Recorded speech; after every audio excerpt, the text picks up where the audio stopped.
来看到中华八卦山又有人伫遮乱倒废弃物啦。这花丹乡有2个村是伫咧较山区、较压贴的，这产业道路呢，拢向倒真侪废弃物。环保局强调讲，会含警方做伙来追查，也会争取环境部的补助，来装这 AI 电子围篱仔系统，改善山区防乱倒废弃物的情形。 规个马桶倒伫路边，也有太路红毛土角，甲油漆嘛，互人乌白蛋。彰化县花丹乡八卦山区，互人乌白倒建筑甲装潢废弃物。当地村长表示，这个所在是彰化139县道边仔的产业道路，因为地点较压角，而且无监视器，不法人士拢是半暝开小型货车来倒的。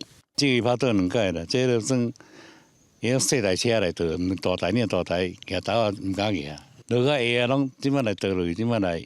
要清就奖金。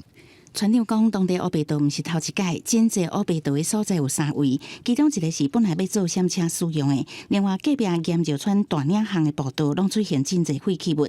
八卦山若亲像不发业者落园。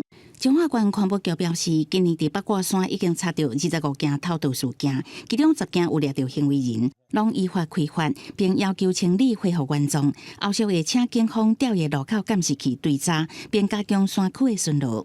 到的那地方，在派出所那边就有加强巡逻，然后去针对周边那个监视去调。环境部那边有一个计划，就是还可以架设那个 AI 电子围篱系统，追踪有载废弃物的车辆。环保局讲，会甲环境部争取补助，装设 AI 电子围篱系统，互犯案的车无法度走险，彻底解决八卦山偷盗粪扫的问题。部分案件目前等待待司法的调查，完成了后，就会要求行为人也是管理单位赶紧清运。